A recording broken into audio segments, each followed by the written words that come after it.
Brooklyn Independent Television. For different reasons, Red Hook, Sunset Park, and Gowanus are all neighborhoods with strong potential for economic growth.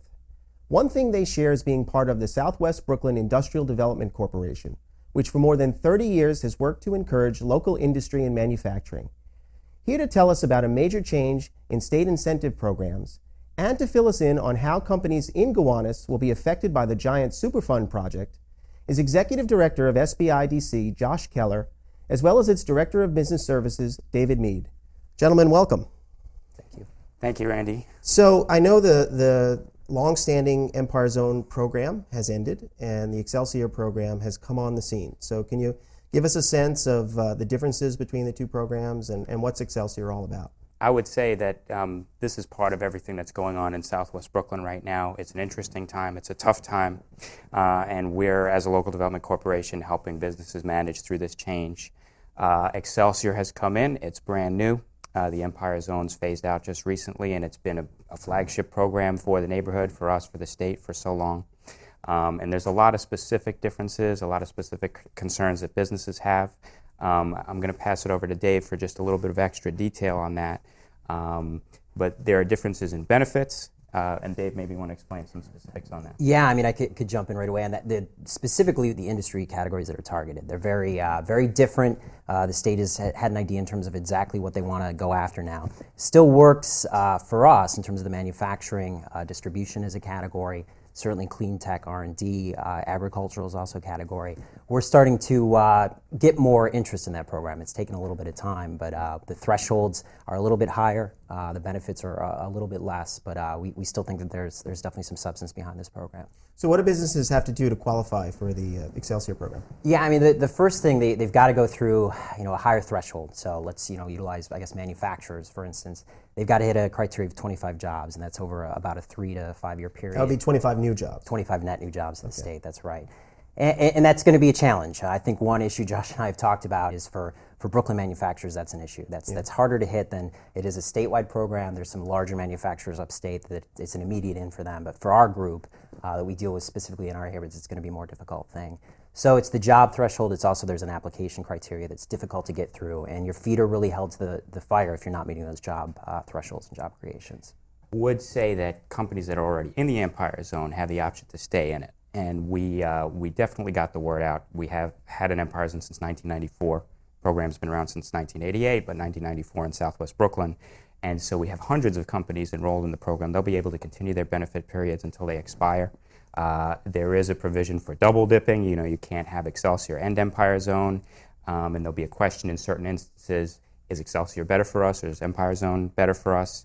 And the state is going to have to answer those questions. Is there a time frame in which an existing Empire Zone business has to make a decision whether they're going to sort of opt out of the zone, Empire Zone, and into the Excelsior program? I think less of a time frame, and correct me if I'm wrong, but less of a time frame and more of a situation like the situation could arise that they're creating enough jobs for Excelsior and that may yield a higher benefit and they would want to switch. Most of the time, I would guess, if you're in the Empire Zone, you probably want to stay till the duration of your benefit period, till your benefit period expires. And the Excelsior program is still geographically based, is that correct? To an extent, it has opened up a little bit more. You can qualify for the program in different parts of the state.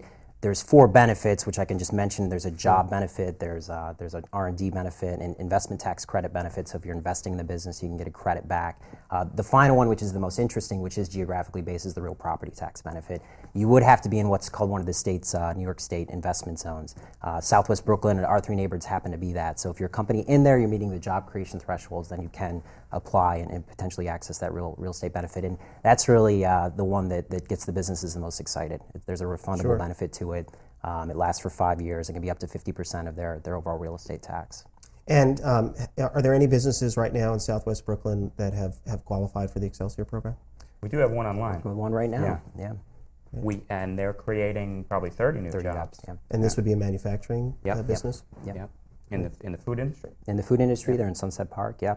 We're excited. The one issue we have is we want to get the word out. I know from our contacts upstate, we found that people are getting into the program, and there is a 50 million cap per year, which will go fast. So there's a lot of folks that are accessing, not necessarily in Brooklyn, and we want to certainly get the word out if they qualify that we're a resource for them along with the state. So if a business wants to opt in or get more information, who would they contact? The state, with this program, the state wants to handle everything really from Albany. So whereas the Empire Zone had local administrators and Southwest Brooklyn was one, this program is going to go directly through Albany. So we can still get the word out in conjunction with the state, but all the processing and all the forms and everything goes through Albany. And that's definitely a different change. Actually, with the Empire Zones, just going into the history, what they had done was introduce development plans where kind of the localities and local administrators had a lot more input.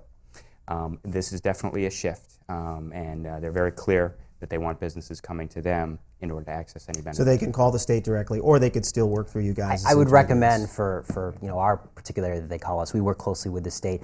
Two important things for businesses to keep in mind is it's state discretion. It's not an as-of-right program anymore, whereas the Empire Zones was that. So there's no guarantee of benefits. But I mean, Randy, for any business that's growing, expanding, relocating, they should certainly think of Southwest to talk to first. All right, so let's shift a little bit and head over to the Gowanus. Oh, yeah. There's been a lot of talk about the Superfund designation. I know it's going to impact some of your members.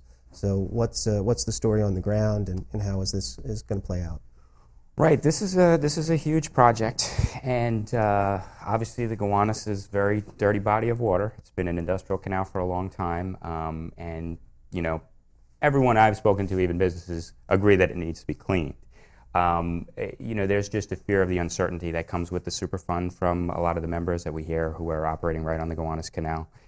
Some of the concerns range from litigation. The EPA will pursue litigation against what they call potentially responsible parties.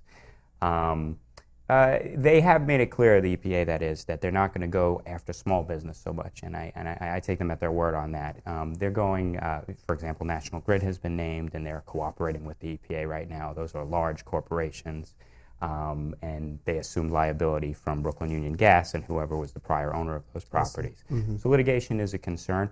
Also, lending and insurance. That's not immediately obvious when you first think of the Superfund, but lenders look at this and say, hey, we don't want to be named in litigation, or what kind of risk are we taking on that's extra in a Superfund case? So lenders and insurers, they may be worried about this, and that will impact small business and small business operations on the canal, or could potentially. Southwest Brooklyn is sitting on the community advisory group for the Superfund, so we're getting a lot of information, serving as a clearinghouse for information for local businesses on issues exactly like these.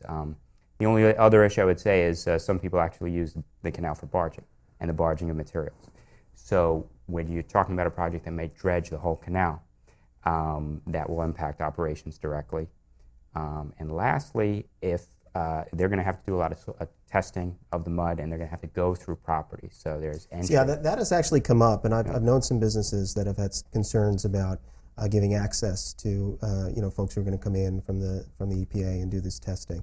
So what do you recommend, for those businesses? Well, it's interesting. We had an attorney come out and give a seminar to businesses about these exact issues, and that one in particular, and he said maybe you can have a waiver form or an indemnity form, I forget the term he used, but to protect you in case anybody gets hurt or anything is broken, then it's not your liability because they're actually coming through your property. So that's one thing that he did advise. That was Lou Evans from the Herrick firm. And these things are a little bit new to us, so we're learning as we go. Well, I know you guys have been very proactive in terms of keeping the public informed and your members informed, so I want to thank you for that. And I want to thank you for being here today. Thank you very much. Thanks, Randy. Follow us on Twitter at BK Independent TV.